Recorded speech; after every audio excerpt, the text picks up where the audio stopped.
Que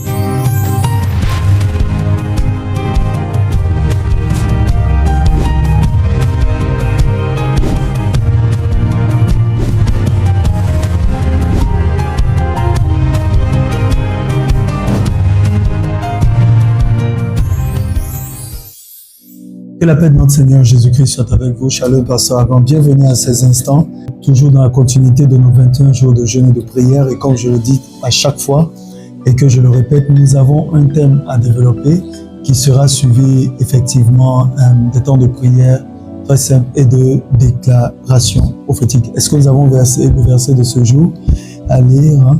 Thessaloniciens, le chapitre 4, verset 11, qui dit ceci.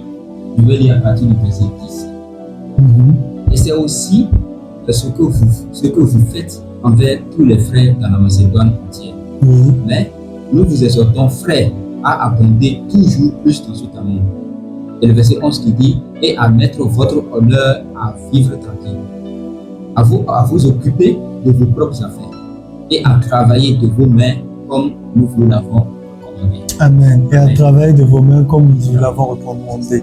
Alors aujourd'hui, nous allons parler des entreprises, d'accord, avec comme sous-thème entreprendre avec Dieu pour transformer la terre. C'est-à-dire tout simplement que tous les projets, nous avions parlé de projets précédemment, nous allons maintenant parler de la question des entreprises. Je vais soulever ça en 8 points. Très fort. Alors je vais donner des textes de base. Déjà dans Genèse chapitre 1, le verset 28, il a été écrit « Soyez féconds, multipliez et remplissez la terre et assujettissez-la ». Ça, c'est un commandement que le Seigneur lui-même, il nous a préalablement donné. Ensuite, dans Deutéronome chapitre 8, le verset 18, il dit « Souviens-toi de l'Éternel ton Dieu, car c'est lui qui te donnera la force pour acquérir les richesses. » D'autant, ça veut tout simplement dire que quels que soient les projets que nous aurons et que nous allons mettre en place, il n'y aura que l'Éternel pour nous aider justement à pouvoir les réaliser. C'est lui qui nous donne la force pour pouvoir accomplir justement les différents projets qu'il a mis dans notre cœur. Ensuite, dans le livre de Proverbes, chapitre 22, au verset 29, il dit « Si tu vois un homme habile dans son travail, il se tient auprès des rois. » Très bien. Alors, la première chose que je vais dire, l'entreprise, c'est que l'entreprise est un mandat divin. Dieu n'a pas seulement appelé l'homme à parler, il n'a pas appelé l'homme à simplement prier, on va le dire ainsi, mais aussi à produire, gérer et développer la terre. Et je disais ici dans mes notes qu'avant même l'existence des églises, Dieu a donné à l'homme un mandat économique. Et voici les 4 dimensions du mandat. Premièrement, produire. Deuxièmement, multiplier. Et troisièmement, gérer. Et quatrièmement, dominer. Ainsi, quand on évolue plus loin, on comprend très simplement que l'entreprise, qu'elle soit manifeste dans un volet financier ou à but lucratif, ou au-delà de tout autre, quand on parle d'entreprise de façon globale et générale, ça reste quand même une structure organisée pour manifester la domination de Dieu sur un secteur. Exemple, Joseph a administré l'économie de l'Égypte. Nous sommes dans Genèse chapitre 41. En deuxième position, l'entreprise est un instrument d'impact du royaume. Cela sous-entend que Dieu utilise les entreprises pour, premièrement, créer la richesse, c'est-à-dire qu'Abraham était extrêmement riche. Là, nous sommes dans Genèse, chapitre 13, le verset 22. Ensuite, pour créer des emplois, là, nous avons les entreprises qui deviennent des sources de bénédiction pour plusieurs familles. Et ensuite, financer l'œuvre de Dieu. Parce que lorsque nous avons des entreprises, ces entreprises doivent permettre de soutenir, n'est-ce pas, on va le dire ainsi techniquement parlant, l'œuvre de Dieu. Par exemple, dans la Bible, plusieurs hommes riches soutenaient l'œuvre. Nous avons Joseph d'Arimathée, nous avons Lydie et nous avons les femmes qui soutenaient Jésus. Dans Luc chapitre 8, le verset 3, la Bible dit qu'elles les soutenaient de leurs biens. Et quatrièmement, c'est pour influencer les nations. C'est-à-dire que quand un chrétien contrôle un secteur économique, ce qu'il arrive à faire, c'est d'influencer totalement la société. Vous savez, on ne peut pas vivre dans ce monde si nous n'avons pas toutes les ressources nécessaires qui permettent de soutenir ou de manifester la gloire de Dieu. En d'autres termes, l'argent est indispensable dans les questions des principes du royaume. En troisième position, sur les 8 plans que j'ai développés concernant l'entreprise, nous allons parler des entreprises bibliques. Parce que dans la Bible, plusieurs personnes avaient des activités économiques. On parle de Pierre qui avait une entreprise de pêche. Je ne sais pas si tu le savais ou pas. Il y avait Paul qui était fabricant de tentes dans Actes chapitre 18, le verset 3. Il y avait Lydie aussi qui faisait des commerces de pourpre. Là, nous sommes dans Actes chapitre 16, le verset 14.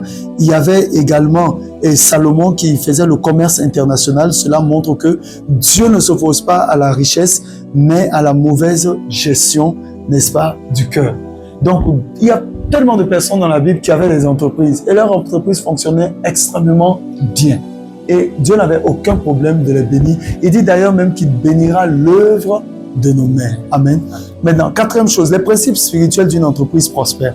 Premièrement, il faut de la sagesse. Nous sommes dans Proverbes chapitre 24, le verset 3, car on dit que c'est par la sagesse qu'une maison s'élève. Deuxièmement, il nous faut de l'intégrité. C'est le Proverbe chapitre 11, le verset 1 qui dit que la balance fausse est en horreur à l'Éternel. Troisième chose qu'il faut comprendre, c'est la discipline. Proverbe chapitre 10, le verset 4. La main paresseuse appauvrie. Ça, c'est clair. J'aime bien ce verset. Proverbe 10, 4. Quatrièmement, il faut la vision. Habakkuk 2, le verset 2, il dit écris donc la vision. Cinquièmement, il faut avoir une très bonne gestion. Nous sommes dans Luc chapitre 16, le verset 10. Jésus dit que celui qui est, n'est-ce pas, fidèle dans les petites choses, le sera également dans les grandes. Alors, le cinquième point majeur que je voulais développer sur les 8 points, cette fois-ci, il s'agit des ennemis spirituels des entreprises. Certaines entreprises échouent à cause des combats spirituels. Quand tu as une entreprise, dis-toi forcément qu'il y aura des combats spirituels qui vont se lever. Premièrement, il y a l'esprit de pauvreté que je cite ici, qui bloque la mentalité de croissance, c'est-à-dire qui empêche la personne de réfléchir de façon sage, intelligente et productive. Deuxièmement, nous avons l'esprit du gaspillage, et beaucoup ne le savent pas. Jésus a donné cet exemple, parce que l'esprit de gaspillage a pour objectif de détruire les ressources. Quand il a multiplié les pains et les poissons, il dit ramasser afin que rien ne se perde aussi. Troisièmement, l'esprit de confusion qui provoque de mauvaises décisions. Une personne qui est confuse dans la tête ne peut pas mettre en place une entreprise durable et pérenne. Cinquièmement, il y a l'esprit de paresse qui empêche l'excellence. Une personne paresseuse n'est pas du tout excellente. Et en cinquième position, il y a les alliances spirituelles familiales. C'est-à-dire que certaines familles ont des cycles d'échecs économiques. Donc, quand ces cycles ne sont pas brisés dans une famille, on peut entreprendre aujourd'hui, on échoue, demain on reprend, on échoue. Il y a toutes ces choses-là qui sont là et qui concourent, quand elles ne sont pas prises au sérieux, n'est-ce pas, à l'échec des entreprises. Mais cela ne sera pas notre partage au nom de Jésus-Christ. En sixième position, je vais parler maintenant de l'onction pour les entreprises. Il existe une grâce entrepreneuriale. Beaucoup de chrétiens ne le savent pas, mais si, ça existe. Dans Exode chapitre 31, le verset 3, Dieu dit à Beth-Salel, il dit de Beth-Salel, je l'ai rempli de l'Esprit de Dieu, de sagesse, l'Esprit de Dieu de sagesse, d'intelligence et de savoir pour toutes sortes d'ouvrages. Dans d'autres interprétations ou dans d'autres versions, on dit pour toutes sortes de projets, pour toutes sortes d'entreprises. Cela signifie que l'Éternel, l'Esprit de Dieu peut oindre un entrepreneur.